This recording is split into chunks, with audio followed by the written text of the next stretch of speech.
अभी आप सुनेंगे विश्व पर्यावरण दिवस पर एक विशेष कार्यक्रम।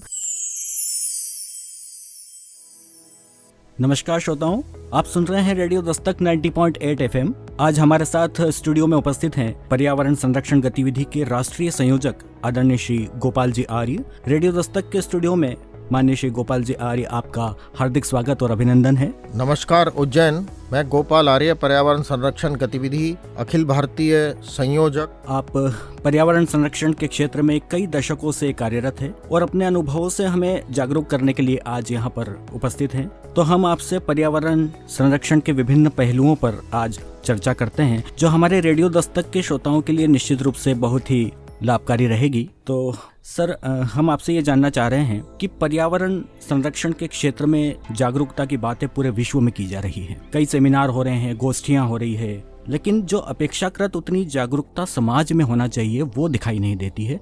इसके क्या कारण हो सकते हैं? तो देखिए, आपने बहुत अच्छा ये प्रश्न पूछा है कि पर्यावरण संरक्षण की समस्या पूरे देश नहीं, पूरे विश्व और मानव जाति को ही होने लगी है। और इसलिए इसमें से हमको एक बात विचार करना पड़ेगा कि इसके लिए 3 बातें हमको पर्यावरण संरक्षण के लिए करनी पड़ेंगी। जी। पहला विषय है कि हमको पर्यावरण संरक्षण के लिए जन जागरण करना पड़ेगा, और जन जागरण के साथ जन सहभागिता भी बहुत आवश्यक है। और तीसरा है, फिर इसको जन अभियान बनाना पड़ेगा। और इसलिए ये 3P अगर इसको कहेंगे, public awareness, public participation and public movement, इन 3 विषयों को लेकर ही हम लोग पर्यावरण संरक्षण के लिए काम कर रहे हैं। जन जागरण से लेकर जन अभियान बनाना चाहिए, ये आपने बताया, बहुत बहुत धन्यवाद।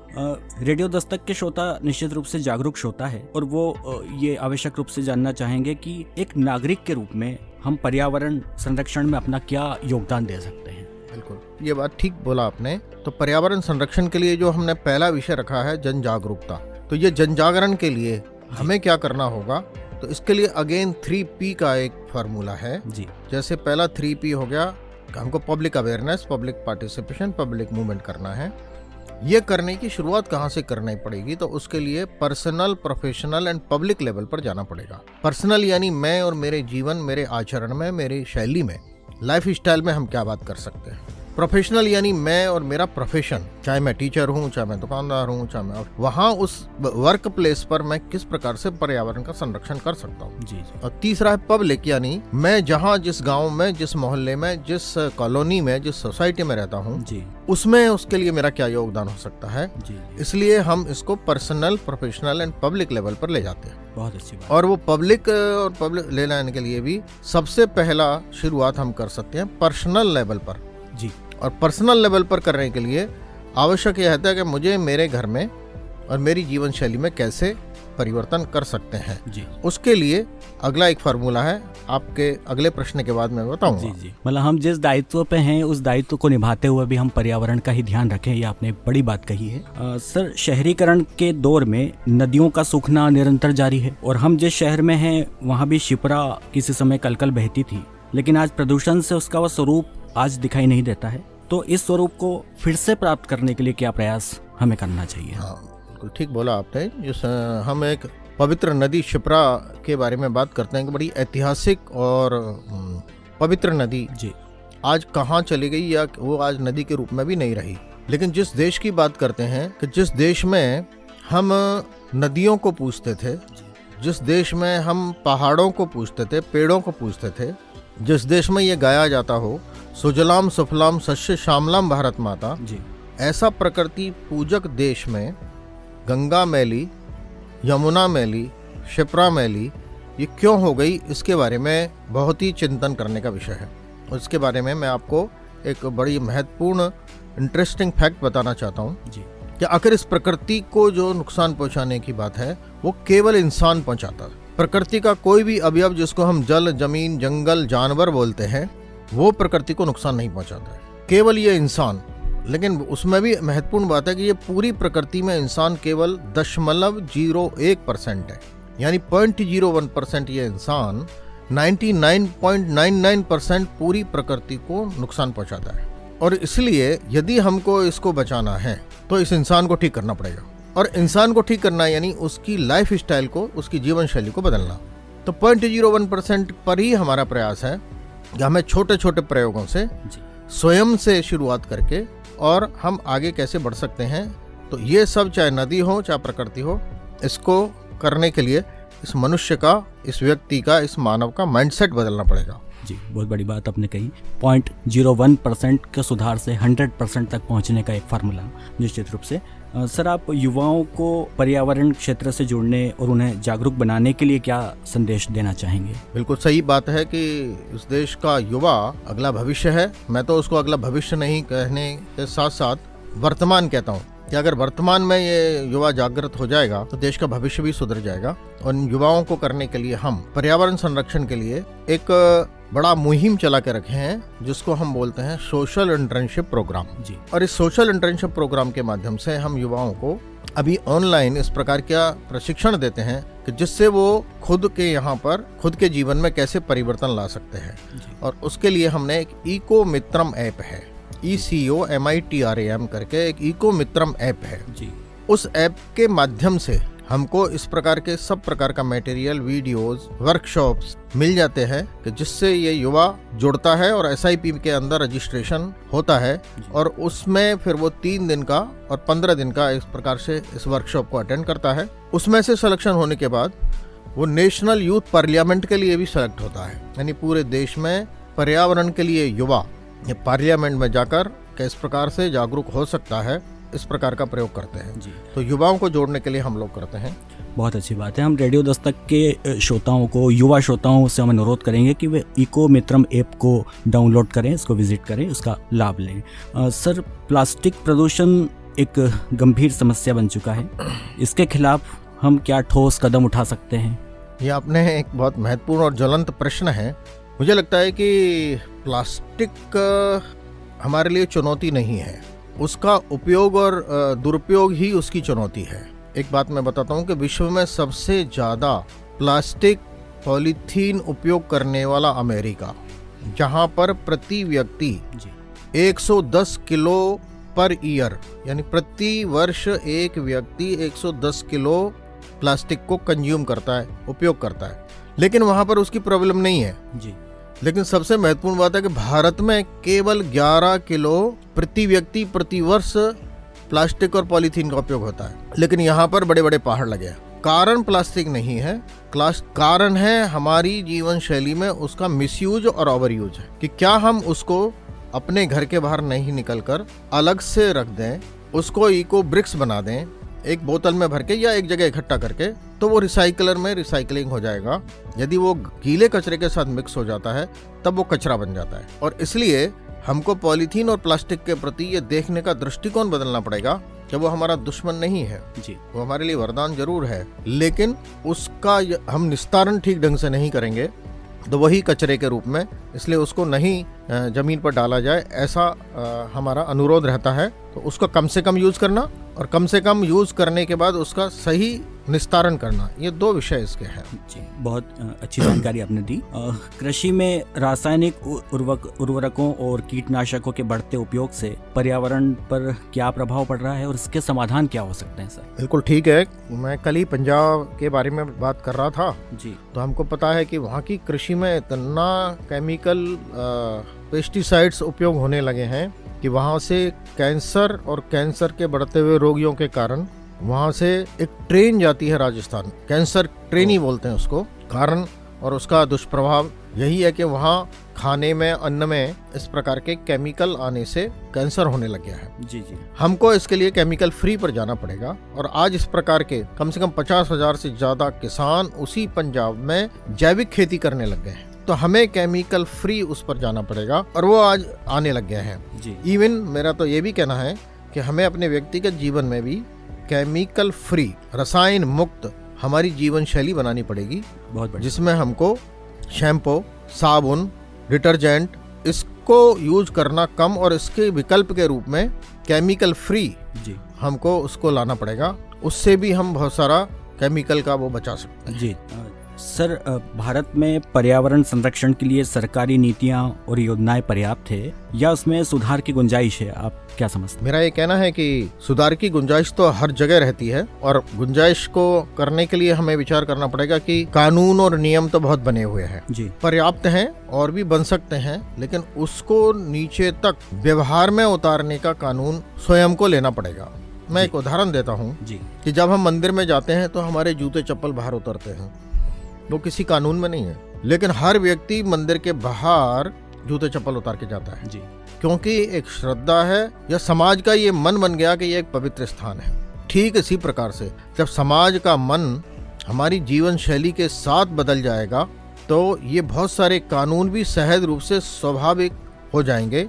मैं अभी एक बात बताना चाहता था कि अभी कुंभ आ रहा है और उज्जैन तो कुंभ की नगरी है, इसलिए और भी ज्यादा जरूरी है कि हमने इस बार ये प्रयास किया कि हरित कुंभ और स्वच्छ कुंभ कैसे हम कर सकते हैं। और स्वच्छ कुंभ का मतलब हर व्यक्ति कुंभ में जाने वाला अपनी पॉलीथीन, अपना कचरा उसी कुंभ की धरती पर, पवित्र धरती पर डालता है। इस बार प्रयागराज में है 40 करोड़ लोग वहाँ पर डालते हैं कचरा, तो 40,000 टन वहाँ कचरा, इतने कचरे को सरकार करेगी, लेकिन हमारा प्रयास पर्यावरण संरक्षण के लिए ये है।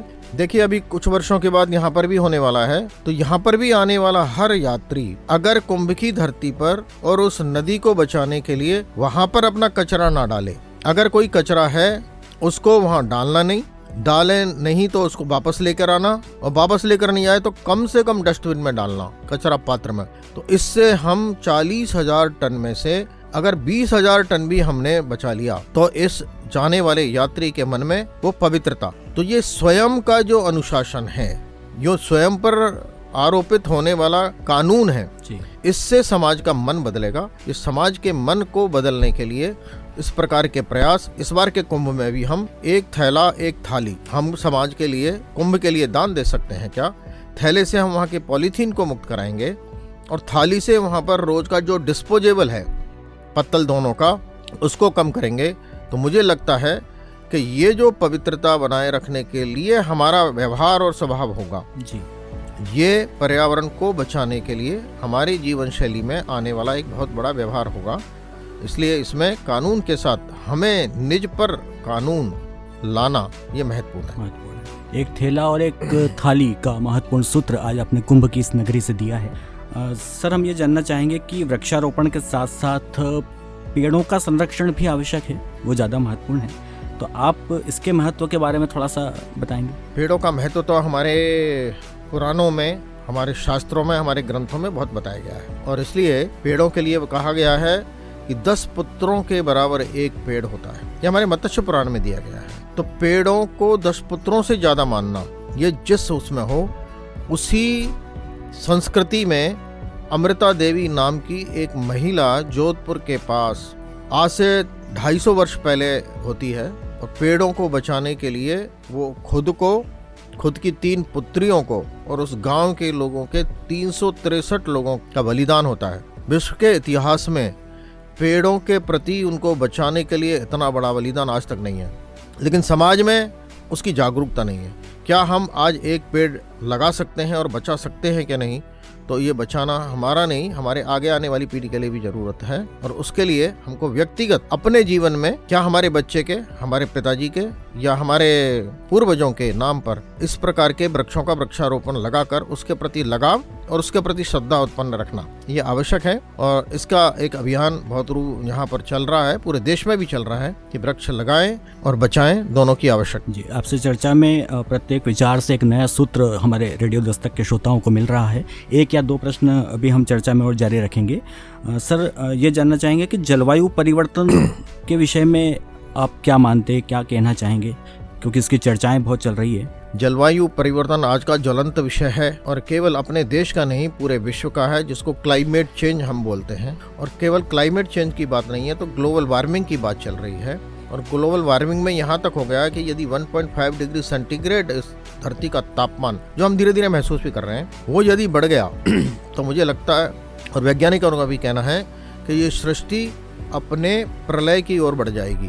पूरा विश्व इससे चिंतित है, और इसलिए इस क्लाइमेट चेंज में हमें अपने जीवन शैली को बदलकर जो हमारे अधिकतम उपभोग की आवश्यकता रहती है, हमको कितनी बिजली, कितना पानी, कितना अपनी आवश्यकता है उनको कम करने के लिए इसके लिए एक सूत्र है 3 कि हमको AMC करनी पड़ेगी अपने इस नेचर की। और AMC करने का मतलब है कि हमको सबसे पहले अवॉइड करना पड़ेगा जो हमारे जीवन शैली में पर्यावरण को नुकसान पहुंचाने वाली चीजें हैं, इसलिए हमको अवॉइड करना। दूसरा, मिनिमाइज करना है हमारी आवश्यकताओं को। हमारी संस्कृति में तेन तक तेन भुंजिता कहा गया था कि हमको जितनी आवश्यकता है उससे ज्यादा यदि उपभोग करते हैं तो हम बहुत बड़े अपराधी हैं, क्योंकि जो प्राकृतिक संसाधन है, नेचुरल रिसोर्सेज को यदि हमने ज्यादा उपयोग किया जी, तो हम निश्चित रूप से बहुत बड़ा अपराध कर रहे हैं। वो एक क्राइम है मेरे हिसाब से, क्योंकि नेचुरल रिसोर्सेज हमारे व्यक्तिगत नहीं हो सकते, वो समाज के सृष्टि के हैं जी। उसको नुकसान पहुंचाना यानी बहुत बड़ा क्राइम है। तो अवॉइड। दूसरा है मिनिमाइज, कि हम उसको कैसे मिनिमम कर सकते हैं, जो मैंने बताया तेन तक तेन भुंजिता। और तीसरा है कि हम उसको क्रिएट कर सकते हैं क्या, कंजर्व कर सकते हैं क्या। तो क्रिएट करने का मतलब जैसे हमने गीले खाद को कचरा बना दिया, खाद बना दिया, तो गीला कचरा खाद बन जाता है, तो वो हमने एक चीज क्रिएट कर दी, वेस्ट में से बेस्ट निकालना, जो सा बोला गया। तो ऐसा हमको इसकी AMC करनी पड़ेगी नेचर की। और जहां पर कहा गया प्रकृति रक्षति रक्षता, क्या यदि हम प्रकृति का रक्षण करेंगे तो वो हमारी रक्षा करेगी। जी जी सर, आप भी पर्यावरण संरक्षण गतिविधि के राष्ट्रीय संयोजक के महत्वपूर्ण पद पर हैं। आप भी इन सभी योजनाओं में किन किन प्रोजेक्ट से आप फिलहाल जुड़े हैं सर? अभी हम 3 बातों पे करते हैं, वो भी 3P है जी। पहला है पेड़, पानी और पॉलीथीन। और इसका एक सिंपल सूत्र ये है कि पेड़ लगाओ, पानी बचाओ, पॉलीथीन हटाओ। ये 3 बातों को लेकर हम जन जागरण, जन सहभागिता और जन अभियान का काम करते हैं। उसको शुरुआत करने के लिए हम पर्सनल, प्रोफेशनल, पब्लिक लेवल पर काम करते हैं कि व्यक्तिगत रूप से खुद करेंगे, प्रोफेशनल लेवल पर जाएंगे और हम अपने आसपास को ऐसा बनाएंगे जी। ये हमारा 3P का मॉडल हम नीचे तक ले जाने की कोशिश कर रहे हैं जी। और अच्छी बात क्या है कि समाज में जितने भी इस प्रकार के सामाजिक, धार्मिक और आध्यात्मिक संगठन हैं जी, वो सब इसमें खुद काम कर रहे हैं और हमारे साथ भी आ रहे हैं। हमारा सौभाग्य है कि आज आप रेडियो दस्तक के इस स्टूडियो में उपस्थित हैं। सर, अब हम आपसे चाहेंगे कि रेडियो दस्तक के श्रोताओं के लिए एक संदेश आप अपनी ओर से। पहले तो मैं इस बात की बधाई देता हूं कि रेडियो दस्तक इस प्रकार के विषयों को आम जन तक पहुंचाने का काम करता है और इस प्रकार की जन जागरूकता से ही समाज में परिवर्तन आता है। हम सब लोग जो इस बात को सुन रहे हैं उनसे मेरा एक निवेदन है कि अपने व्यक्तिगत जीवन में, घर में हम 3-4 चीजों की बात हम व्यवहार में ला सकते हैं क्या। पहला है, क्या हम अपने घर में छोटे छोटे बीजों का बीजारोपण करके पौधारोपण कर सकते हैं क्या। पेड़ लगाओ, उनको बच्चे की तरह पाल कर हम साल 2 साल में कहीं पर वृक्षारोपण कर सकते हैं। तो पेड़ लगाओ, ये काम कर सकते हैं क्या। हम पानी बचाने का अपने घर में छोटे छोटे प्रयोग कर सकते हैं क्या। झूठा पानी ना जाए, क्या हम 1 बाल्टी पानी में नहा सकते हैं क्या। ऐसे छोटे छोटे काम करना, पानी बचाओ, उसमें बड़ा काम नहीं करना। तीसरा है पॉलीथीन हटाओ। तो अपने घर की सिंगल यूज पॉलीथीन, उसके कट पीस हम अलग नहीं करें और वो करते हुए हम क्या अपने घर की पॉलीथीन को एक जगह इकट्ठा करके किसी बोतल में भरेंगे तो वो इको ब्रिक्स बना सकते हैं क्या। तो ये 3 काम नित्य जीवन में हम कर सकते हैं क्या।